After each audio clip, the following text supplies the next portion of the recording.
नमस्कार दोस्तों, facts of things के YouTube चैनल पर आपका स्वागत है।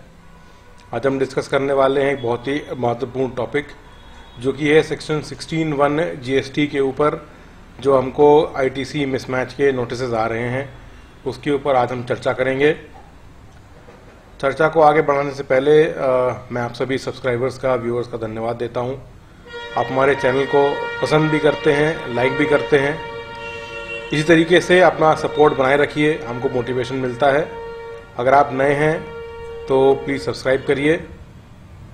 चलिए अपनी बात हम शुरू करते हैं। तो जो नोटिस आ रहे हैं मिसमैच के ITC में, वो जो मिसमैच है वो हमारी ITC as per GST portal है और मिसमैच है ITC एज़ पर बुक्स या फिर एज़ पर 3B जो हमने डाली है। अब 3B की जो ITC है वो टेक्निकली हम लोग अपनी बुक से डालते हैं और जो ITC GST पोर्टल देखता है वो देखता है GSTR 2A और 2B से। तो बात जो हम करते हैं सबसे पहले सेक्शन 16 की, जिसके अंदर के हमें नोटिस आते हैं। सेक्शन 16 आपके स्क्रीन्स पर है। जैसा आप देख रहे होंगे, सेक्शन 16 कहता है कि every registered person shall subject to the conditions and restrictions as may be prescribed. तो जो कंडीशंस और जो रेस्ट्रिक्शंस जो प्रिस्क्राइब करी गई हैं वो प्रिस्क्राइब करी गई हैं सेक्शन आपके रूल 36 के अंदर। और रूल 36 में आपको दिखाता हूँ, यहाँ पर एस्टेरिक्स लगा हुआ है नंबर 4। आप यहाँ जाकर के देखेंगे रूल 36 आपको दिखेगा। तो ये जो रूल 36 आपको दिख रहा है, documentary requirements and conditions for claiming input tax credit, ये सब तो आप जानते हैं। जो बहुत इम्पॉर्टेंट पॉइंट है वो है यहाँ पर जो यहाँ पर लिखी गई पॉइंट नंबर 2 के अंदर, रूल 36(2) के अंदर, input credit shall be availed by a registered person only if all the applicable particulars as specified in the provisions of chapter 6 are contained in the said document and the relevant information as contained in said document is furnished in form GSTR 2 by such person. तो mismatch notice क्यों आ रहे हैं? सबसे पहली बात, section 16 के अंदर जो बात कही गई कि आपको जो ITC का जो क्रेडिट मिलना है वो मिलना है एज पर रूल 36। रूल 36 कहता है कि आपको GSTR 2 के अंदर वो इनवॉइसेस दिखनी चाहिए। GSTR 2 को आप 2A या 2B दोनों के साथ पढ़ सकते हैं। टेक्निकली ये 2B होता है जो डिपार्टमेंट जो है, क्योंकि 2B का ही आपको एलिजिबल है कि आप 5% एक्स्ट्रा ले सकते हैं। ये आपको 36(4) के अंदर ये बात देखिए मिलेगी।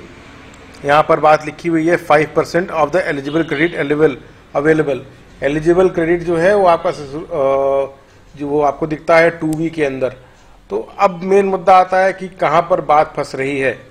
तो लॉ मैंने आपको समझाया। सबसे पहली बात थी आपका जो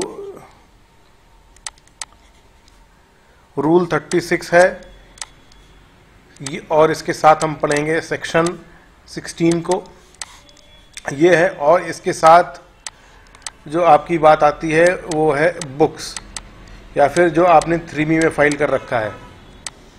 अब जो आपको नोटिस आती है सेक्शन 16(1) की, उसकी क्या वैलिडिटी है, उसको क्या आप चैलेंज कर सकते हैं, क्या उसको आप उसमें क्या जवाब देंगे या उसको आप किस तरीके से ट्रीट करेंगे, हम आज यही डिस्कस करने वाले हैं। लॉ मैंने आपको समझाया। अब हम पहुंचते हैं यहाँ पर कि 3B में क्या है और सेक्शन 16 के अंदर क्या है।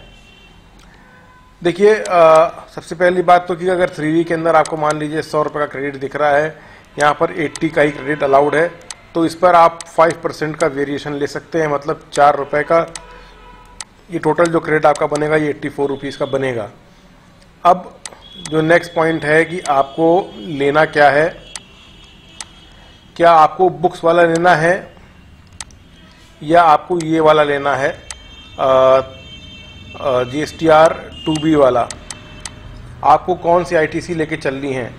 तो जो कि सेक्शन के अंदर अमेंडमेंट हो गया, अब सेक्शन जो है वो आपको स्पेसिफिकली कहता है 16(1) कि एज में भी प्रिस्क्राइब के अंदर रूल 36 आपको दिया गया है और रूल 36 में भी आपको ये बात कही गई कि आपको यही वाला लेना है। आपको जो लेनी है वो अपनी ITC वो GSTR 2B वाली ही लेनी है।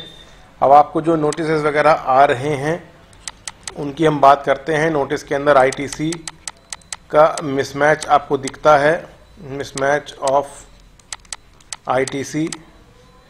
तो अगर आईटीसी आप बुक्स की वजह से लेते हैं तो ये आपका मान्य नहीं होगा। जो आईटीसी आपकी एक्सेप्टेड होगी वो 2B प्लस 5% की मान्य होगी, यही वाली आपकी आईटीसी मान्य है। अगर आपको नोटिस आता है और आप इसको चैलेंज करते हैं तो मुझे नहीं लगता कि आप इस पर जीत पाएंगे या आपको इसमें कोई कॉन्स्टिट्यूशनल हेल्प मिल पाएगी, क्योंकि ऑलरेडी ये बात सेटल्ड है। अब तो ये लॉ भी बन चुका। क्यों? क्योंकि फाइनेंस एक्ट 2021 के अंदर सेक्शन 16 को अमेंड कर दिया गया था। अब एक बहुत बड़ी बात निकल करके आती है कि जो एयरटेल का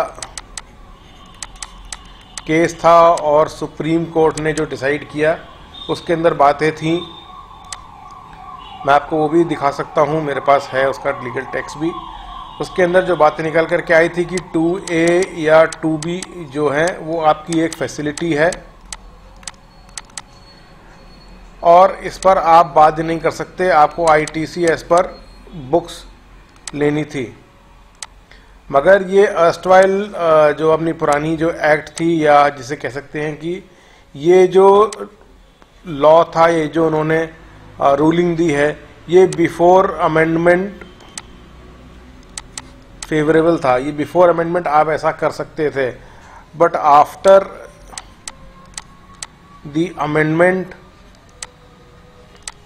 रूल जो सेक्शन 16(1) है that will prevail plus rule 36 that will prevail, और इसका मतलब कि 2B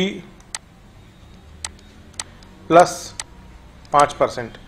इस वक्त आपका जो क्लेम आपको करनी है आईटीसी, वो बहुत एग्जैक्टली यही होनी है क्लेम। तब आप इसके साथ क्या करेंगे? Please intimate up your parties, अपनी सारी पार्टीज़ को इंटीमेट करिए कि भैया अब ये नियम आ गया है, 2B प्लस 5% का ये नियम है, अब हमको इसी के साथ चलना है।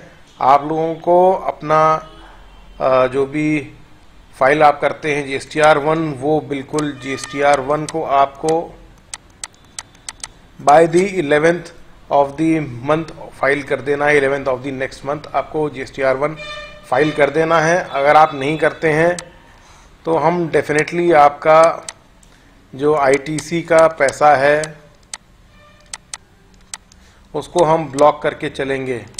अगर आप ये प्रैक्टिस नहीं बनाएंगे या आप अपनी पार्टी से इंटीमेट नहीं करेंगे तो आपको डेफिनेटली नुकसान होगा, क्योंकि यहाँ पर जीएसटी डिपार्टमेंट जो है वो आपको कोई रिलीफ नहीं देने वाला है।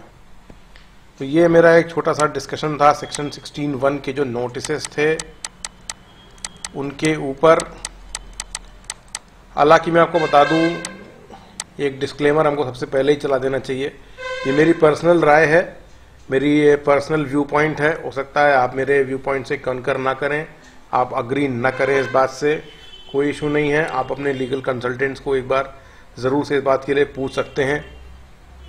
ये मेरा पर्सनल व्यू पॉइंट था। मैं उम्मीद करता हूं कि आपको वीडियो अच्छा लगा होगा, कुछ आपको वैलिड पॉइंट्स समझ में आए होंगे।